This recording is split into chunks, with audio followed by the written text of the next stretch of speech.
Shalom, selamat pagi. Saudara kekasih yang diberkati oleh Tuhan kita Yesus Kristus, rahmat Tuhan selalu baru setiap hari. Dan pada pagi hari ini bersyukur atas anugerah Tuhan yang sangat luar biasa. Mari kita awali pagi hari ini dengan ucapan syukur, dengan memberikan pujian, syukur, dan mazmur bagi hormat dan kemuliaan nama Tuhan. Terpujilah nama Tuhan. Terima kasih Bapa di surga. Terima kasih Allah yang luar biasa. Glory, haleluya. Thank you, Jesus.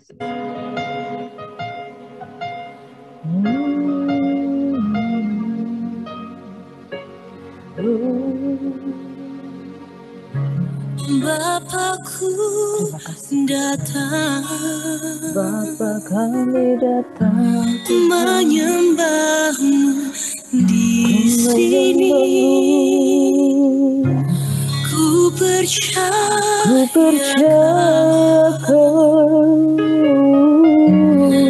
ada bagiku. Engkau ada bagiku. Tak usah ku takut, kau sertaku. Tak usah ku Tak usah ku bimbang, kau di dalamku.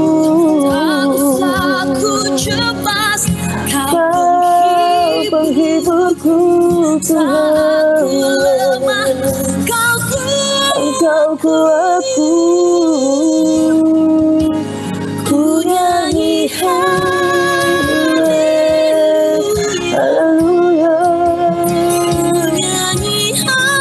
Ku nyanyi haleluya. Sungguh engkau hebat, engkau ajaib.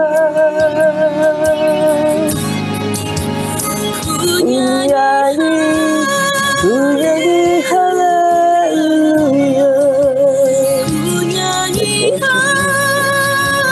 Thank you Lord. Bapak terima kasih. Terima kasih Tuhan. Ajaib kau Tuhan. Ajaib perbuatanmu di hidupku. Engkau ajaib.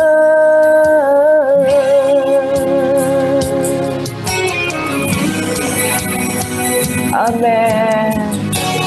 Tak usah ku takut, sebab kau sertaku. Tak usah ku cemas, kau di dalamku Tuhan. Tak usah ku cemas, kau penghiburku. Kau kuatku. Amin. Thank you Lord Jesus.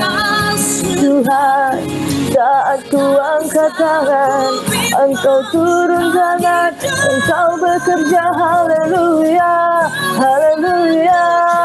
Mujizat Roh Kudus, Engkau kuatku. Ku nyanyi haleluya.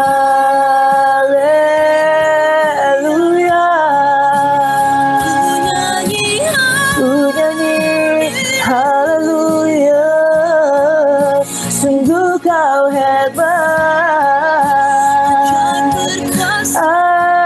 ajaib perkasa perbuatanmu, ajaib Tuhan. Ku nyanyi haleluya. Ku bersyukur haleluya. Ku nyanyi haleluya. Haleluya. Sungguh kau hebat, ajaib perkasa perbuatanmu di hidupku. Kau sungguh ajaib Tuhan.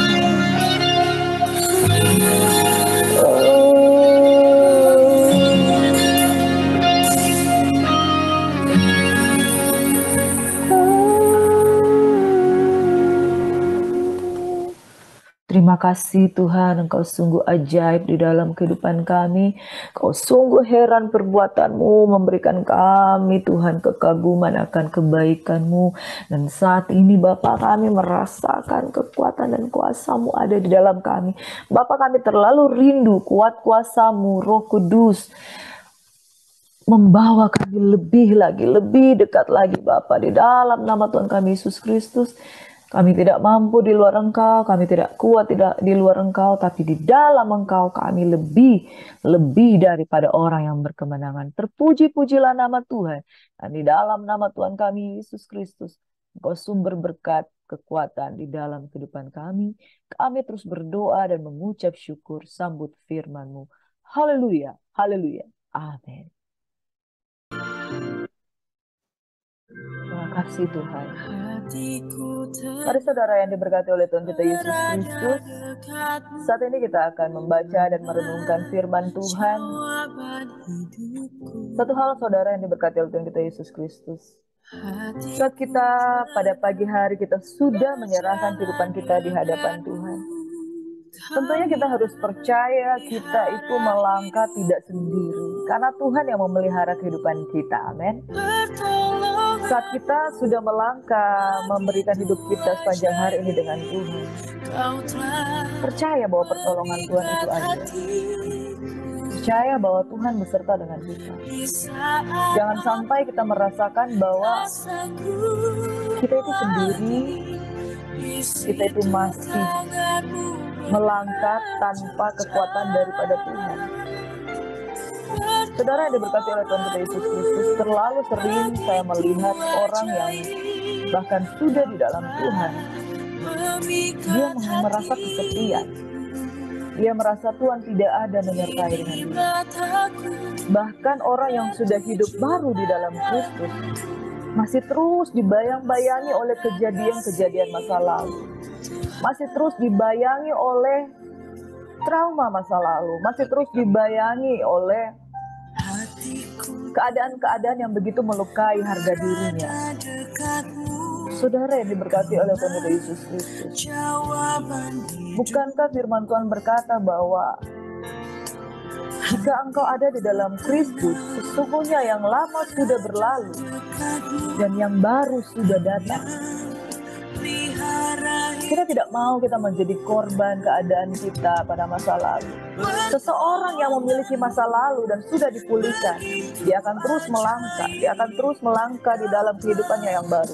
Tapi seseorang yang sudah menerima kasih Tuhan, tetapi hidupnya masih dipenuhi dengan trauma-trauma kehidupan masa lalu, sesungguhnya dia masih merasa jadi korban dari kehidupannya di masa yang lalu. Saudara, kita percaya pertolongan Tuhan itu ada.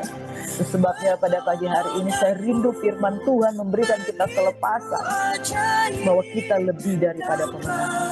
Saudara yang diberkati oleh Tuhan kita Yesus Kristus, saya rindu kita membacakan firman Tuhan. Dan saya memberikan tema firman Tuhan pada pagi hari ini, yaitu victim. Victim itu artinya korban. Saudara, kita tidak ada yang mau menjadi korban, amin. Tidak ada seorang pun yang dalam kehidupan kita ketika kita hidup, kita mau menjadikan korban. Karena korban itu selalu berbicara orang yang paling banyak menerima tumpuan masalah.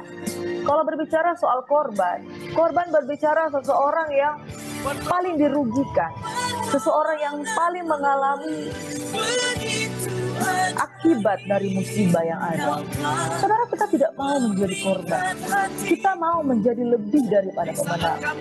Tetapi ada pada fase-fase tertentu orang merasa dirinya menjadi korban oleh karena perbuatan orang lain yang menempatkan dia di sisi di mana dia tidak beroleh keuntungan dan orang lain yang mendapatkan keuntungan. Hal ini saudara sangat menyakitkan. Karena kita harusnya menjadi orang yang lebih daripada pemenang. Mari kita mau merenungkan sebuah kisah di dalam Alkitab, yaitu seorang yang bernama Ayub. Di dalam Ayub 9 ayat 25 sampai 29 berkata seperti ini, saudara.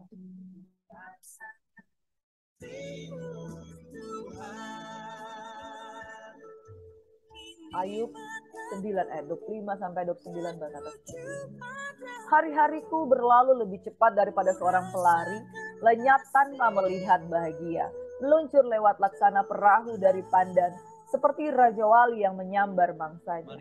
Bila aku berpikir aku hendak melupakan keluh kesahku, mengubah air mukaku dan bergembira, maka takutlah aku kepada segala kesusahanku. Aku tahu bahwa engkau tidak akan menganggap aku tidak bersalah. Saudara, pada waktu Ayub mengalami musibah yang sangat hebat di dalam kehidupannya, dia orang saleh, tapi dia terpukul, saudara. Pada saat dia terpukul, dia merasa perlu menyalahkan semua orang. Bahkan dia perlu merasa menyalahkan Tuhan.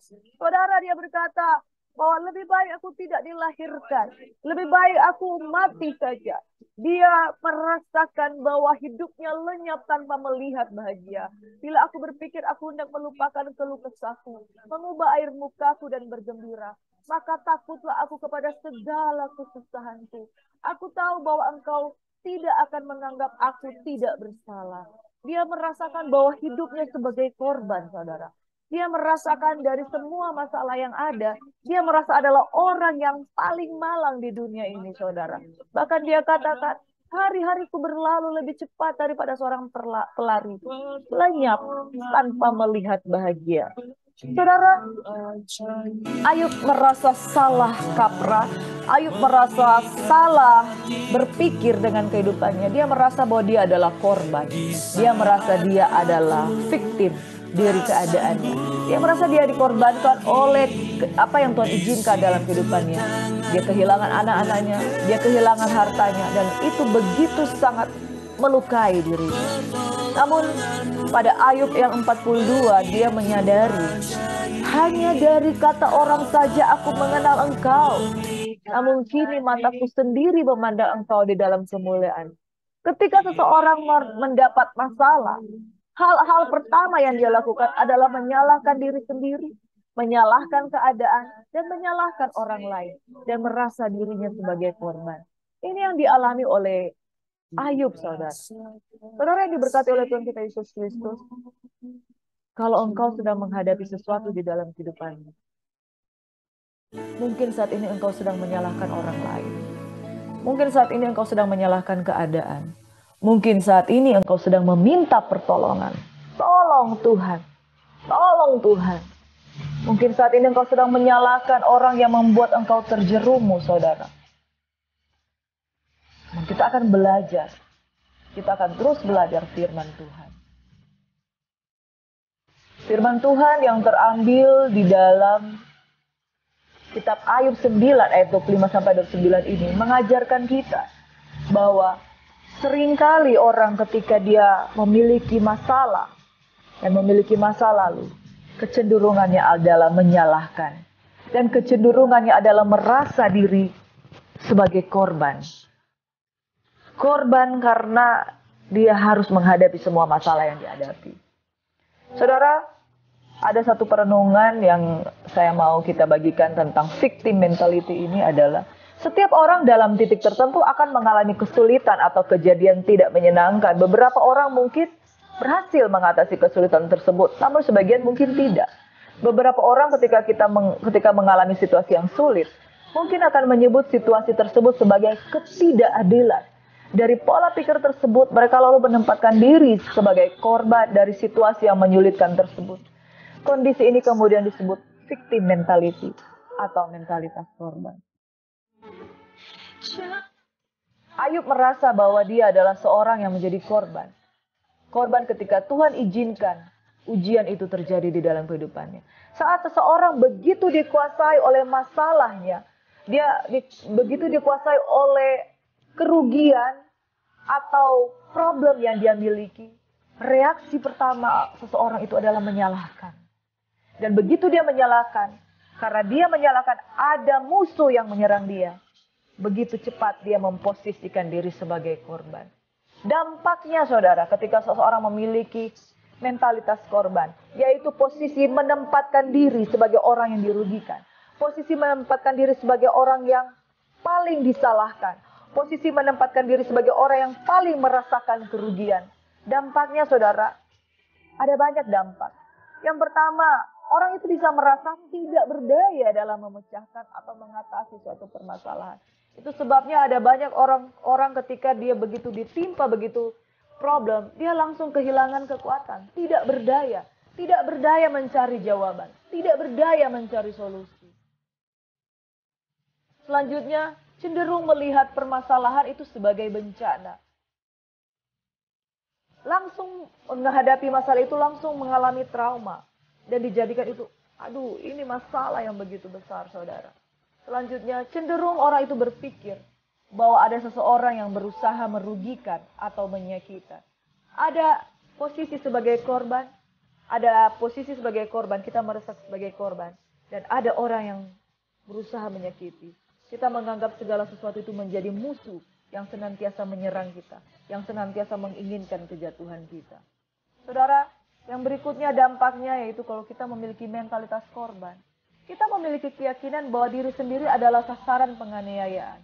Sasaran tembak supaya kita dijatuhkan. Sasaran tembak supaya orang itu betul-betul mau menyerang kita habis-habisan, saudara. Orang yang memiliki mentalitas korban menolak untuk mempertimbangkan cara lain untuk mengatasi masalah. Seringkali ketika saya harus membantu seseorang di dalam konseling, mereka datang menyerahkan, mereka datang menceritakan masalah mereka, tetapi mereka kehilangan kekuatan untuk mengatasi masalah. Bahkan ketika kita memberikan solusi di dalam kehidupan mereka, lebih banyak mereka menolak. Dan ini itu sebabnya ketika kita dikuasai oleh mentalitas korban, ketika kita dikuasai oleh mentalitas kekalahan, ketika kita dikuasai oleh victim mentality, seringkali kita sebenarnya pengen sembuh, kita pengen keluar dari masalah kita, tapi kita tidak berdaya, kita tidak punya kemampuan untuk menerima solusi, tapi justru kita memiliki penolakan untuk mengatasi masalah. Saudara yang diberkati oleh Tuhan kita Yesus Kristus, bahkan orang yang mengalami trauma masa lalu,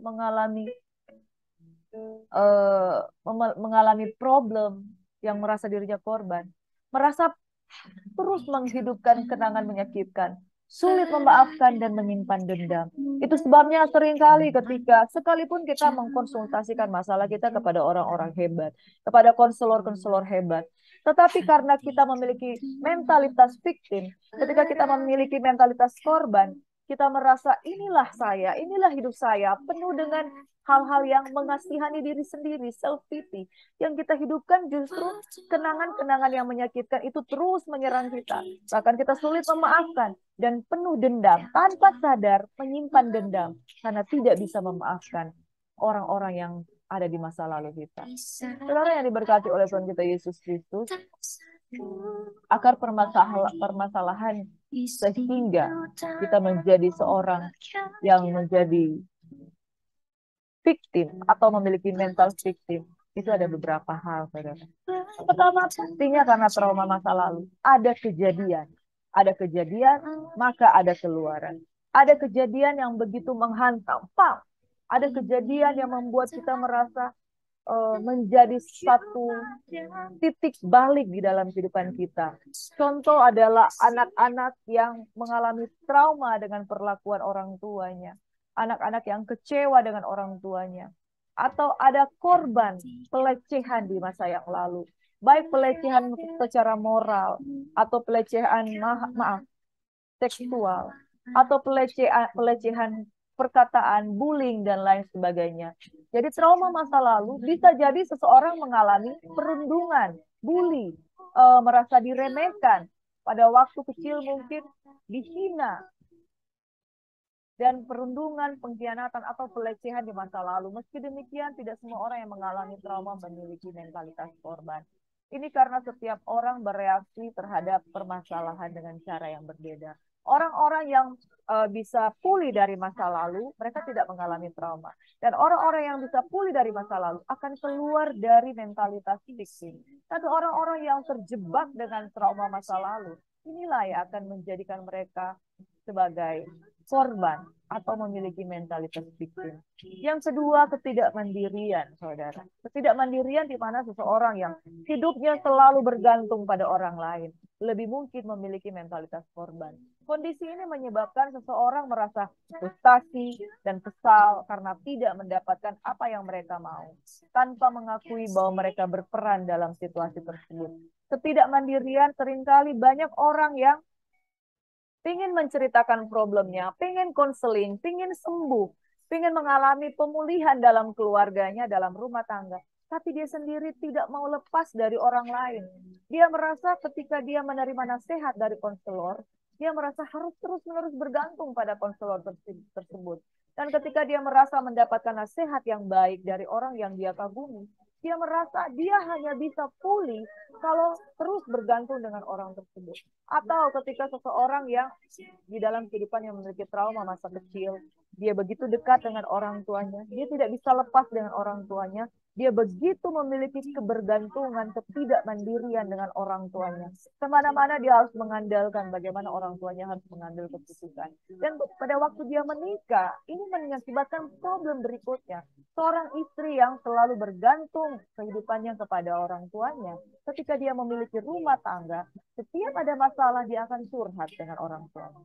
Setiap ada masalah dengan suaminya, dia tidak menyelesaikan sendiri. Dia datang kepada keluarganya dan menceritakan masa lalunya dan tidak mau menyelesaikan persoalannya sendiri. Itu sebabnya kalau mertua dan orang tua itu masih campur di dalam kehidupan keluarga, itu kebanyakan disebabkan oleh karena ketidakmandirian dari pasangan tersebut. Dan ini bisa berlangsung sampai bertahun-tahun, saudara. Kehidupan rumah tangga di mana orang lain terus intervensi. Ada begitu banyak tangan intervensi dalam kehidupan sebuah rumah tangga. Akhirnya disinilah yang menjadi benih-benih akar sebuah perceraian. Saudara yang diberkati oleh Tuhan kita Yesus Kristus, jangan memandang rendah ketidakmandirian.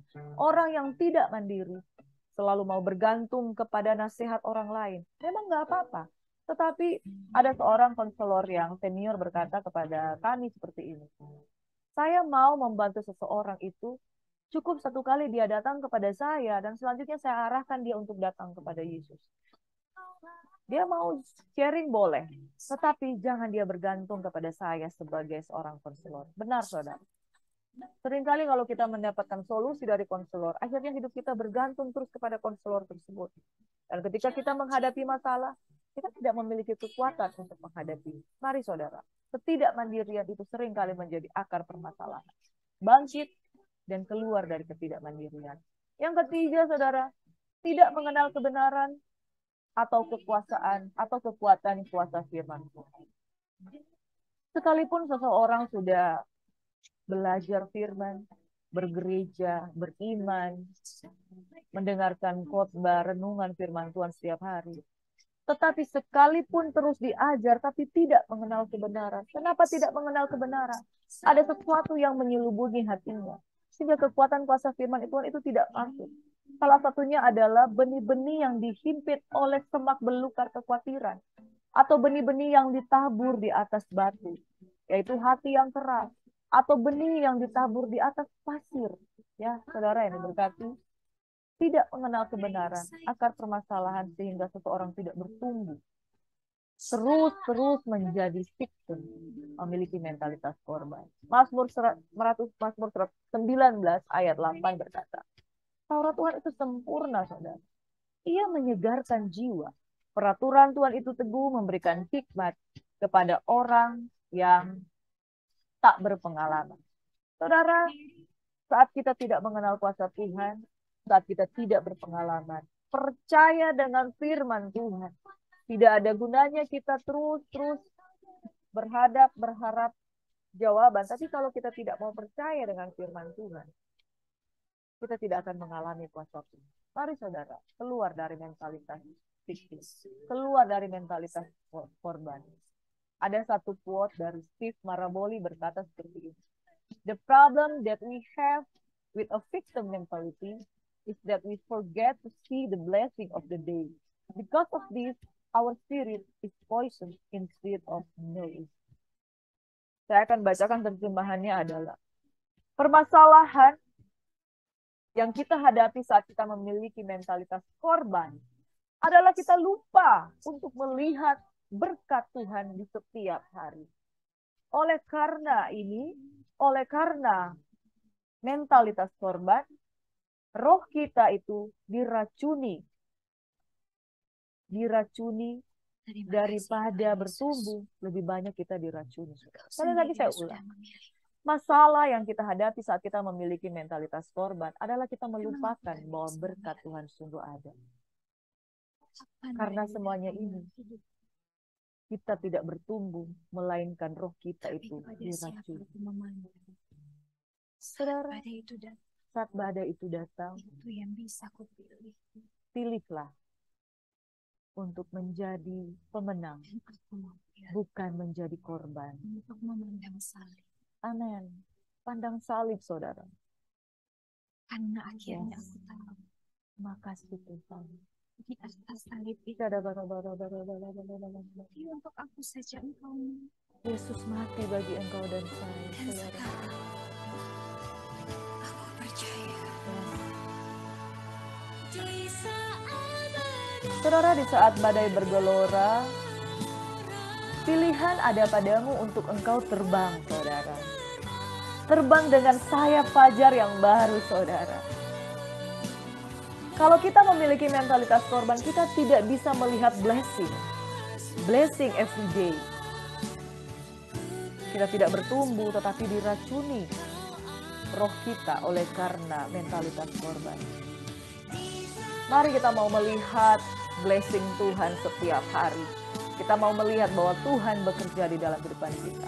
Bahkan engkau adalah Raja Wali yang terbang mengatasi badai. Keluar saudara, keluar dari mentalitas korban. Keluar dari mentalitas seorang pecundang. Keluar dari mentalitas orang yang kalah. Masuk ke dalam mentalitas orang pemenang. Karena engkau adalah Raja Wali. Engkau adalah lebih daripada pemenang. Engkau akan tenang bersama dengan Tuhan. Saudara, bagaimana supaya kita mengalami pemulihan? Kita mau belajar terus. Yang pertama, kasihi sesama. Kasihi dirimu sendiri. Engkau itu mulia, berharga, cantik, ganteng, berharga di mata Tuhan. Orang yang memiliki mentalitas korban, dia tidak menyadari keberhargaan dirinya. Kasihi sesama, kasihi juga dirimu sendiri. Engkau mulia, engkau berharga. Kasihi dirimu sendiri. Cintai keberadaanmu. Karena engkau itu orang yang hebat. Engkau orang yang cantik, orang yang ganteng, orang yang berharga. Mencintai diri sendiri dan mulai memaafkan kejadian-kejadian menyakitkan yang sudah berlalu. Dan melepaskan seluruh pikiran negatif. Hari ini aku berdoa ketika engkau memiliki masa lalu, ampuni, lepaskan. Tuhan mengasihi engkau. Tuhan mau engkau keluar dari zona masa lalumu. Matius 22 ayat 37-39 kata Yesus, kasihilah Tuhan Allahmu dengan segenap hatimu dan dengan segenap jiwamu dan dengan segenap akal budimu. Itulah hukum yang terutama dan yang pertama. Dan hukum yang kedua yang sama dengan itu, ialah kasihilah sesamamu manusia. Seperti engkau mengasihi dirimu sendiri. Jadi tidak mungkin kita bisa mengasihi kalau kita tidak terlebih dahulu mengasihi. Love yourself, love people, and love yourself. Yang kedua, bagaimana supaya kita pulih? Don't be self-centered. Hilangkan kecenderungan memikirkan diri sendiri dengan terus-menerus. Dengan cara apa, saudara? Lakukan kebaikan pada orang lain. Jangan menjadi seorang yang berpusat kepada diri sendiri. Tetapi belajar untuk memberi. Kita sudah menerima banyak dari Tuhan. Belajar untuk mengimpartasi kepada orang lain. Filipi 4 ayat 4-5, bersukacitalah senantiasa dalam Tuhan. Sekali lagi kukatakan bersukacitalah. Hendaklah kebaikan hatimu diketahui semua orang. Tuhan sudah dekat. Engkau memiliki segala yang baik. Bahkan hatimu adalah hati yang baik. Jangan menjadi seorang yang berpusat pada diri sendiri, egois. Engkau punya sesuatu, bagikan kebaikan itu dengan orang lain. Pada saat engkau mulai memikirkan orang lain, engkau tidak memikirkan diri sendiri, engkau akan belajar untuk melupakan masalahmu. Amin, saudara. Yang ketiga, berani mengambil resiko. Buat keputusan secara sadar, lalu tanamkan bahwa setiap keputusan ada baiknya, ada buruknya, dan itu hal yang wajar. Ada resiko yang perlu kita ambil. Orang yang merasa dirinya korban, merasa dirinya victim, begitu takut mengambil keputusan karena takut dengan resiko akan mengalami kejadian seperti pada masa lalu. Filipi 4 ayat 13. Tuhan berjanji, segala perkara dapat kutanggung di dalam Dia yang memberi kekuatan kepadaku. Mari sama-sama ucapkan perkataan firman ini dengan mengganti kataku dengan nama diri sendiri. Segala perkara dapat Priscilla tanggung di dalam Dia yang memberikan kekuatan kepadaku. Segala perkara dapat Priscilla tanggung di dalam Dia yang memberikan kekuatan kepadaku. Amin. Berani mengambil resiko. Segala sesuatu ada baik buruknya. Tetapi kalau itu pun terjadi, itu ada hal-hal yang wajar. Kau harus berani keluar dari rasa traumamu dan berani mengambil resiko. Yang keempat, memiliki perspektif yang baru. Mari saudara, kita belajar untuk keluar dari zona nyaman, belajar untuk hal-hal baru, bertemu orang baru, dan melihat dengan perspektif yang baru. Orang yang mampu keluar dari keadaan sebagai korban adalah orang yang mau menerima hal-hal yang baru dalam kehidupannya. Mengapa saudara? Karena trauma masa lalu itu harus diganti dengan pengalaman-pengalaman yang baru. Orang yang tidak siap dengan pengalaman yang baru, dia akan terpenjara, terkurung, terbelenggu dengan masa lalu, dengan dendam, kebencian di masa yang lalu. Tapi kalau saudara memiliki perspektif yang baru, keluar dari masa lalu, keluar dari hal yang menyakitkan, dan masuk kepada perspektif yang baru. Ketemu dengan orang-orang baru. Saudara, di dalam 2 Korintus 5 ayat yang 17 berkata seperti ini. Jadi siapa yang ada di dalam Kristus, ia adalah ciptaan baru, yang lama sudah berlalu. Sesungguhnya yang baru sudah datang. Percaya saudara, Tuhan akan memberikan engkau hati yang baru dan roh yang baru di dalam batinmu. Tuhan akan menjauhkan daripadamu hati yang keras dan Tuhan akan memberikan kepadamu hati yang taat untuk melakukan firman Tuhan. Engkau akan melihat perkara-perkara yang baru. Dan Amsal 23 ayat 18. Sungguh hari depan sungguh ada. Masa depan sungguh ada dan hari depanmu tidak akan gelap. Bagi orang yang percaya kepada Tuhan, baginya tersedia masa depan yang selalu baru setiap hari. Yang kelima, saudara, bagaimana supaya kita cepat pulih, saudara? Bersyukur. Kata kuncinya adalah bersyukur. Mengapa? Ketika kita bersyukur, kita setuju dengan Tuhan, bahkan kita melihat segala sesuatu di dalam perspektif yang positif, perspektif yang lebih baik, perspektif yang positif thinking. Berlatihlah mensyukuri apa yang kita punya saat ini, fokus pada hal-hal yang membangkitkan semangat. Itu sebabnya pagi hari ini saya berkata, semangat, hai orang-orang yang dikasihi Tuhan. Sambut pagi hari ini dengan ucapan syukur. Karena Tuhan mengasihi engkau dan saya. Di dalam 1 Tesalonika 5 ayat 17-20 berkata, tetaplah berdoa, mengucap syukurlah dalam segala hal. Sebab itulah yang dikehendaki Allah di dalam Kristus Yesus bagi kamu. Janganlah padamkan roh, dan janganlah anggap rendah membuat-membuat. Ujilah segala sesuatu dan peganglah yang baik. Jangan anggap rendah membuat-membuat. Membuat firman Tuhan itu berisi janji-janji Tuhan. Bahwa Tuhan akan memberkati dan melindungi engkau. Tuhan akan menyinari engkau dengan wajahnya dan memberikan engkau kasih karunia. Tuhan akan menghadapkan wajahnya kepadamu dan memberikan engkau damai sejahtera. Diberkatilah keluar masukmu, diberkatilah lumbung-lumbungmu, diberkatilah adonan rotimu, diberkatilah keluarga rumah tanggamu. Apa saja engkau perbuat akan dibuat Tuhan berhasil. Dan Yeremia 17 ayat 7 berkata, diberkatilah orang yang mengandalkan Tuhan, yang menaruh harapannya kepada Tuhan. Ia akan seperti pohon yang ditanam di tepi aliran air, yang menghasilkan buah pada musimnya. Apa saja yang diperbuatnya berhasil, saudara. Jangan memandang rendah nubuat. Firman Tuhan adalah nubuat. Ketika kita pegang janji firman Tuhan itu mengatakan hal-hal yang menciptakan kebaikan dalam kehidupan kita. Orang yang percaya akan nubuatan firman Tuhan, orang itu percaya juga masa depannya sungguh ada. Masa depannya diberkati. Orang yang percaya kepada firman Tuhan, orang yang bersyukur dengan keadaannya di dalam Tuhan, akan meninggalkan masa lalunya dan akan memasuki fase-fase kehidupan yang baru. Fase berkat, fase syukur, fase pemulihan, fase-fase di mana janji Tuhan digenapi dalam kehidupan. Bersemangat, saudara. Engkau pasti dipulihkan. Dan bukan menjadi korban, tetapi lebih daripada pemenang.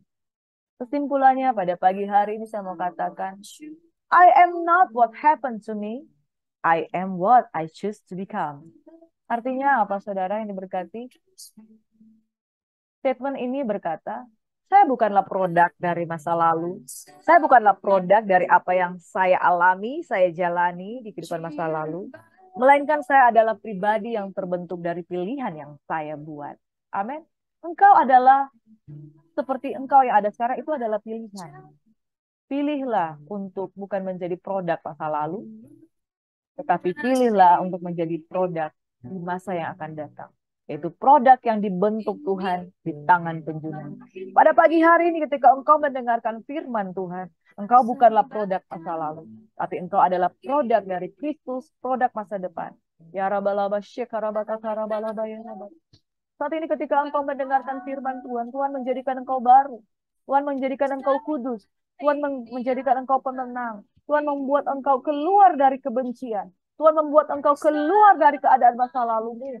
Tuhan membuat engkau lebih daripada pemenang. Jangan tinggalkan rumah tanggamu, tetapi berupayalah supaya kehendak Tuhan terjadi dalam rumah tanggamu. Jangan bercerai, saudara. Jangan karena trauma, karena percekcokan yang tidak bisa engkau ampuni, lalu engkau mulai meninggalkan keluarga rumah tanggamu.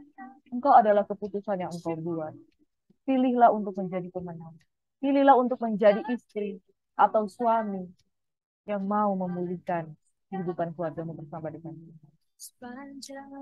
Saya bukanlah produk dari masa lalu, melainkan saya adalah pribadi yang terbentuk dari pilihan yang saya buat, dan saya memutuskan untuk menjadi lebih daripada pemenang. Saudara, quitting the victim mentality is the key to personal growth. Keluar dari zona mentalitas korban adalah kata kunci untuk pertumbuhan kepribadian kita. Keluar dari mentalitas korban adalah kunci untuk pertumbuhan. Keluar dari zona mentalitas korban. Keluar dari zona menyalahkan diri sendiri. Keluar dari zona menyalahkan orang lain. Keluar dari zona menyalahkan keadaan. Keluar dari zona merasa dirugikan. Keluar dari zona merasa paling diabaikan. Keluar dari zona merasa dijadikan tumbal. Keluar dari zona menyalahkan masa lalu, kebencian dan dendam iri hati. Keluar dari zona yang merasa engkau sebagai korban yang paling menerima semua keadaan ini. Saudara, jadilah lebih daripada pemenang. Putuskan hari ini engkau menjadi lebih daripada pemenang. Roma 8 ayat 37 berkata seperti ini. Tetapi dalam semuanya itu kita lebih daripada orang-orang yang menang oleh Dia yang telah mengasihi kita. Sebab orang-orang yang berupaya di dalam Tuhan, orang-orang yang tidak menyerah, orang-orang yang merasa bahwa kuasa Tuhan lebih besar dari masalah itu, kuasa Tuhan lebih besar dari pergumulan, adalah orang-orang yang akan mengalami kemenangan demi kemenangan. Saudara yang diberkati oleh Tuhan kita Yesus Kristus, Tuhan menjadikan kita lebih daripada pemenang. Mari kita simpulkan pada pagi hari ini bagaimana supaya kita pulih. Yang pertama, love people, love yourself.